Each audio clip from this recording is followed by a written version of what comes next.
a legend, Linda McMahon, head of education in our country, and she's doing a fantastic job. They all are.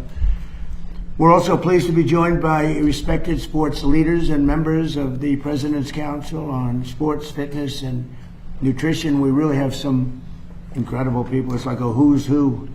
Bryson, how many do we have on the council total? Oh, it's got to be upwards of 30, actually. Yeah, a lot, and of great athletes. all top.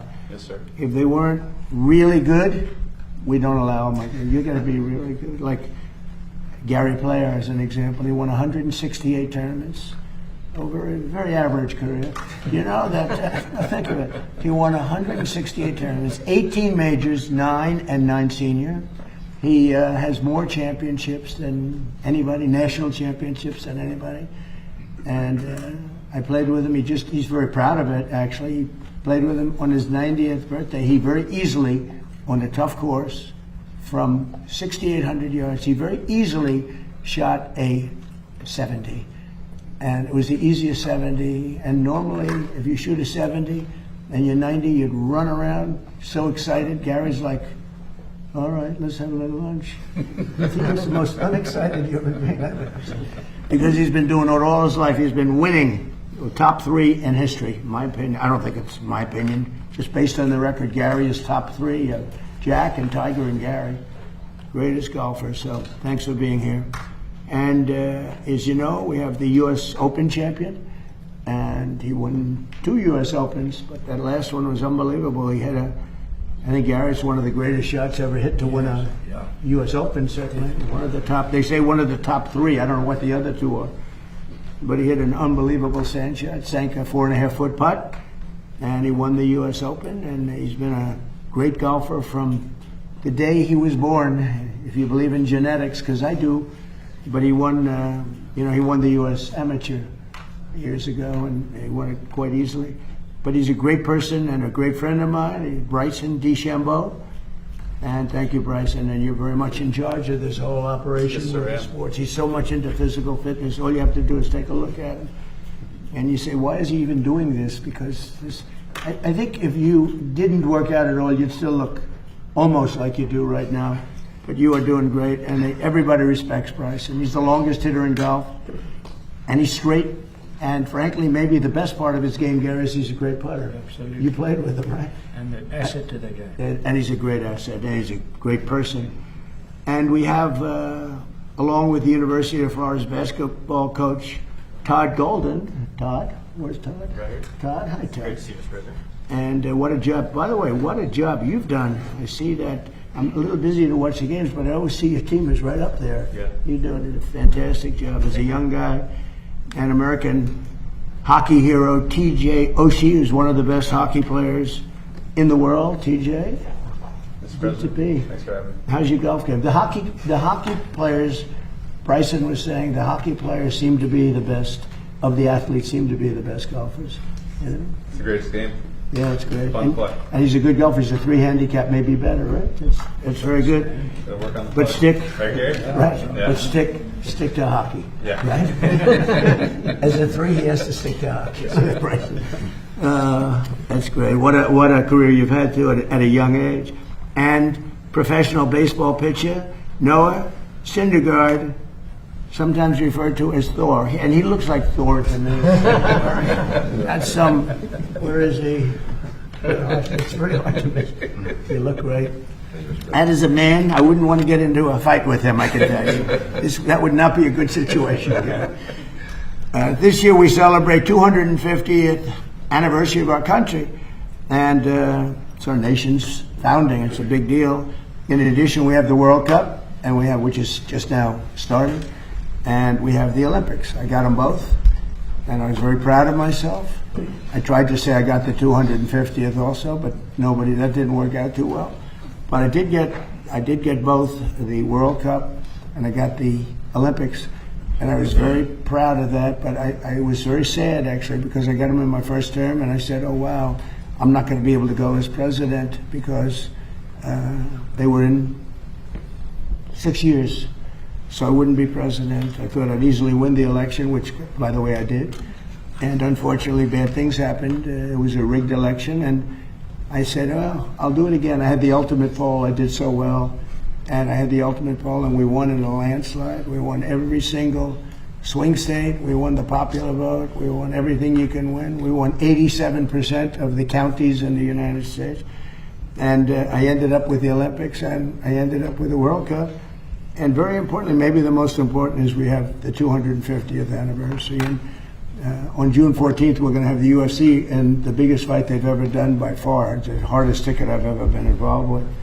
They're building a 5,000-seat stadium right by the front door of the White House, and then they're going to have anywhere from 75 to 100,000 people in the park, right past the White House, with 8 tremendous screens. And then we have Roger Penske. So that's Dana White's dream. What that is, it's going to be amazing. And then we have Roger Penske is going to have a big championship Indy around the Capitol, and the Indy racers, and he's been trying to get it here for 25 years. And he said, I came to Washington exactly 121 times, and I was never able to get it. I came once to see you, and we had it done in a half an hour.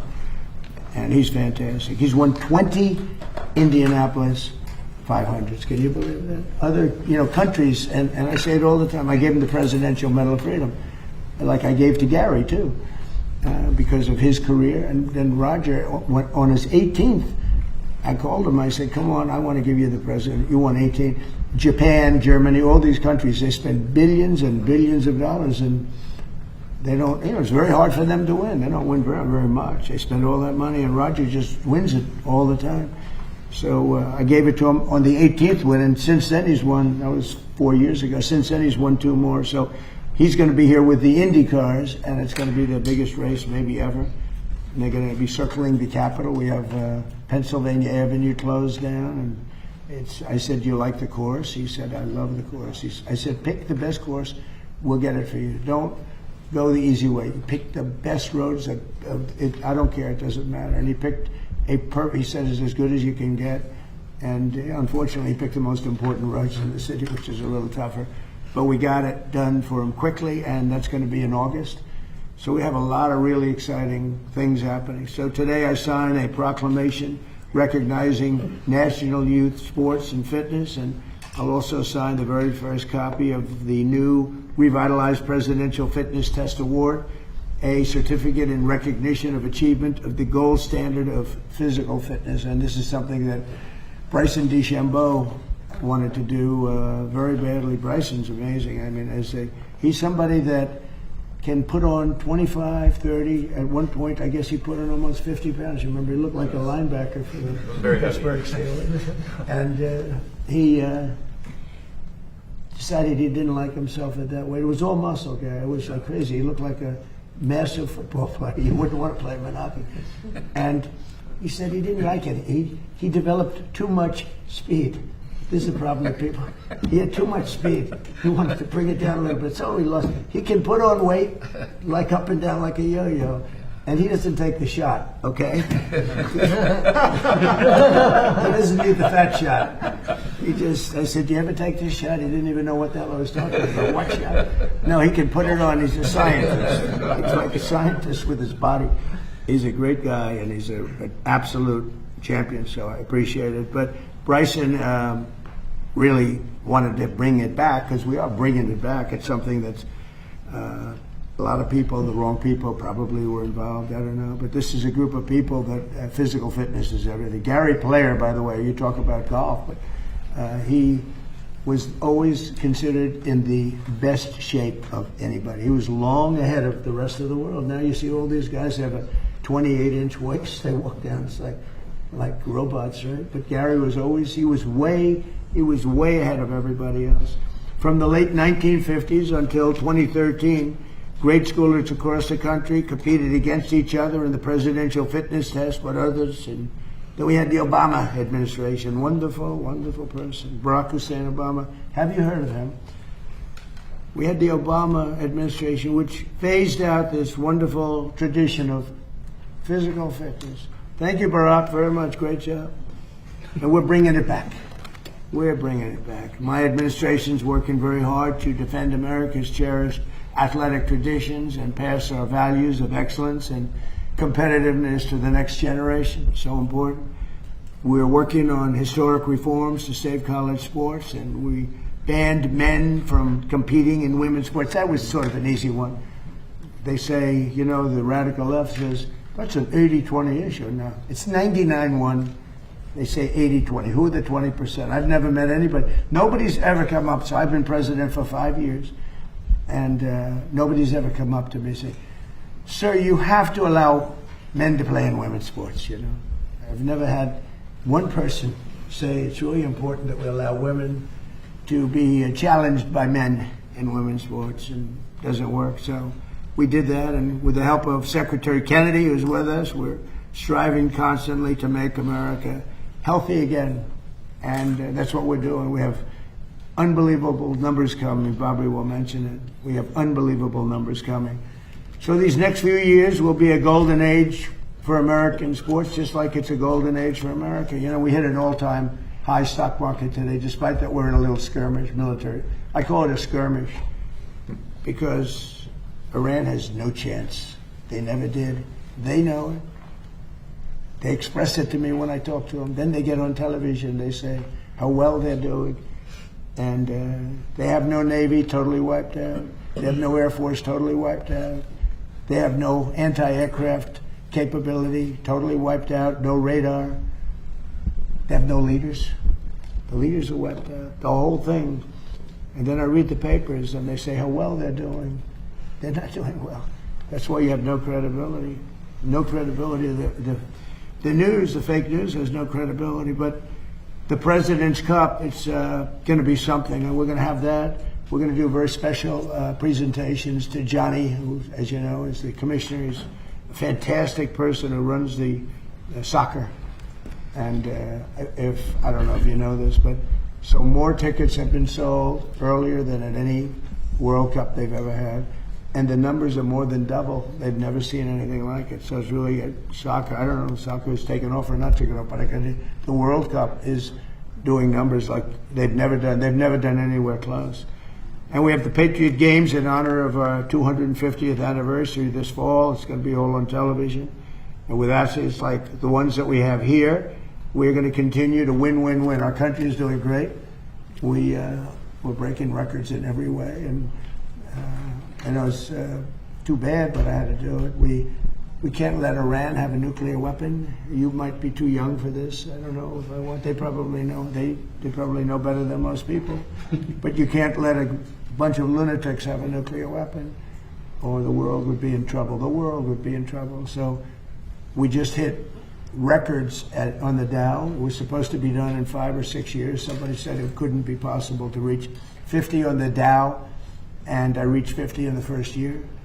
And then I reached 7,000, and by the way, it just set a new record. The S&P just set a new record, so much higher, 7,500. But they said even harder than 50 on the Dow is getting to 7,000 on the S&P. We did that by the end of the first year, all before the end of the first year. Gary, so think of that. They said we couldn't do it in 4 years, and we did it at the end of the first year. And then, you ever have this? And then I called all my people and I said, we just set every record in the book. The economy is going great. I ended 8 wars. Nobody else ever ended a war. And the person that won the Nobel Prize, Maria, she's a good person. She said, I don't deserve this. This deserves to President Trump. There's never been a man that deserves a Nobel Prize. He ended 8 wars, including India, Pakistan, which would have been a nuclear war. 8 of them. And I called everybody in Gary and I said, you know what? We just broke every record. And now we're going to take a hit because we have to make a journey down to Iran to take the nuclear weapon. They would have had a nuclear weapon within 2 weeks. Remember, we sent that beautiful B-2 bomber in, and we blew up their nuclear potential. It was obliterated, for those that are not aware, and to a point where it would take them weeks to dig down, and we wouldn't let them dig down. We have our eyes on it all the time. But it was a very important thing. So we would have had an Iran with a nuclear weapon, and maybe we wouldn't all be here right now. I can tell you the Middle East would have been gone, Israel would have been gone, and they would have trained their sights on Europe first and then us, because they're sick people. These are sick people. And we're not going to let lunatics have a nuclear weapon. the power of a nuclear weapon is something I don't even want to talk about. It's not going to happen. And we have beaten them badly. They're talking, now they're reduced to little boats with a machine gun on the front of them because they had a Navy of 159 ships. Every single ship in the first week was, right, Pete? Every single ship they had is resting underwater, right? At the bottom of the sea. They have no Navy. It's totally wiped out. Same thing with their Air Force.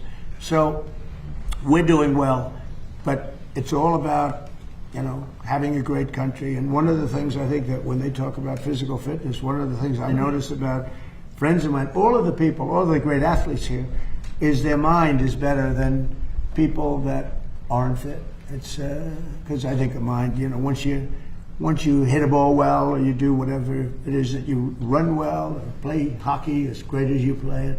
But once you obviously have to have a certain physicality. You can't have somebody with a great mind and zero athletic talent, right? But when you get up to that league, it's all about the mind. The mind is so important, and these people express it, I think, better than anybody. So with that, I'd like to ask somebody that's done really an incredible job. He has got some group of people that love him, some big group of people. It was a big day when he endorsed me for president. Very unusual, because I happen to be a Republican. I would say that Republicans were not too big in the Kennedy family, but they're big now because he's the biggest in the group, and everybody respects him a lot. He's doing a fantastic job. So, Bobby, would you say a few words, please? Yeah, thank you, Mr. President. Almost immediately after my uncle was elected in 1960, he came across some federal data that showed that 5% of American kids were obese. And that was more than double the European number. And he became very concerned that Americans were becoming soft. And he published an article before his inauguration called The Soft American, in which he said that there's a national security issue. It threatens our economy. We need a vigorous population that is in good shape spiritually, morally, physically, if we're going to continue to exercise leadership around the world. And he launched the physical fitness test, which became a milestone for my generation, for several generations after me. It was an enduring rite of passage for us that everybody in my generation remembers. It was a benchmark also because we did pull-ups, sit-ups, shuttle runs, and a number of other events, and it was a benchmark for measuring national physical fitness. Around that time, my uncle came across correspondence between Teddy Roosevelt and the head of the commandant of his Marine Corps. And Teddy Roosevelt asked him, what are the metrics? What are the physical requirements for a Marine? And the commandant wrote him back saying that a Marine had to walk 50 miles in a single day with a 30-pound pack. My uncle wrote a letter to his commandant and said, can today's Marines do the same thing? The following day, he had a cabinet meeting. It was on a Friday, and he had private cabinet meetings, unlike the ones that we have to go through here. My uncle was proud. He was the first president that televised press conferences. And he was very proud. He did more press conferences than any president in history. He did 64 in his 1,000 days in office. This president does that every 2 months. He does a press conference every day, and our cabinet meetings, for better or for worse, are also televised. But it's the most transparent administration that we've ever seen, the most accessible administration in history. And he went into that cabinet meeting, that private cabinet meeting next morning, and he said to the cabinet, one of you has to do a 50-mile hike this weekend to show the American people that we're in shape. And this cabinet could have done it. And we have a bunch of thoroughbreds on this cabinet. Pete and Scott and Sean Duffy and Linda and Tulsi and Doug Burkham and Jameson and all the rest. There's a lot of people who could probably do a 50-mile hike. What about me? You didn't mention mine. This guy walks 9 miles a day on a golf course every weekend, so he could do it in the breeze. When I'm not using the car. Go ahead. My father was the only one who could do it. And he went into the Justice Department that night, and he had a bunch of guys in the Justice Department who were former Marines who had gone to Harvard on the GI Bill and played on the same football team, and he hired them all when he came to the Justice Department. And he said, you guys are going on a 50-mile hike with me tomorrow. And they got up at 4 a.m. and they started on the C&O Canal towpath, which was frozen. It was the middle of winter. And they were going to walk to Camp David. One by one, they each dropped out. My father was the only one that made it. The last guy to drop out was his best friend, whose name was Dave Hackett. And Dave Hackett's legs had swollen up, and he said, I got to quit. And my father said, you're lucky your brother's not the president of the United States, because the press was following, and there was no way that my father could quit. And I was at Camp David that night, watched him come in, and his feet were bleeding. They were covered with blisters. But it was part of the message that President Kennedy wanted to send the American people. If we were going to maintain our national authority, our international leadership, our moral authority as a nation, that we had to pay attention to our physical condition. The physical fitness test was a critical part of that. And I think it's very unfortunate that President Obama and President Biden abandoned it. They said competition is not good for kids, which is not true. If we're going to be competitive internationally, we need to be competitive with each other. We need to teach people how to win and how to lose and how to process victory and defeat. And today, since that time, the presidency has presided over the worst public health crisis in history. We're now the sickest nation in the world. We've gone from 5% of our kids being obese to 20%. 70% of adults are obese or overweight, and 77% of our children cannot qualify for military service. And that should be an eye-opener for all of us. And I'm so grateful to President Trump for his leadership and his vision of reinstituting the physical fitness test and challenging Americans to compete with each other in a friendly, congenial way, and to help each other get in shape so that we can prepare for a great future that this administration is going to provide for this country. Well said. That was great. Bobby, do you ever see a picture of Bobby working out? It's like, I said, you got to be kidding me. He's in great shape. I didn't know that about your father. That's very impressive, huh? Did he work out a lot, Bobby? He was a great guy. He was an athlete. He was always in good shape, and he played sports every weekend. Was he, your uncle was a great athlete too, was he? A very good athlete. My father was the only one of the brothers that lettered in football. Oh. Jack was a swimmer, which allowed him to save his crewmates when his ship went down off the Solomon Islands. So he was able to swim, drag one of his shipmates to shore because he'd been on the swim team. It's a great story. Very interesting. Bobby, that was very good. It's quite interesting. Everybody was listening. Usually people are sort of wandering off as people speak, but not when Bryson speaks or when Gary speaks. Go ahead, why don't you start it? Yeah, Secretary Kennedy, thank you for those inspiring words from your uncle, and thank you to the President of the United States for helping reestablish this presidential fitness test. It's been something that we've been looking forward to doing for a long time, since 2013. I remember going through the presidential fitness test as a kid and getting that award, and it was quite an honor. So being up here and a part of that is quite instrumental and going to be amazing for our nation's future. Reestablishing the golden standard of the presidential fitness test has been a huge deal for me. Is that these kids now are going to have a healthy future.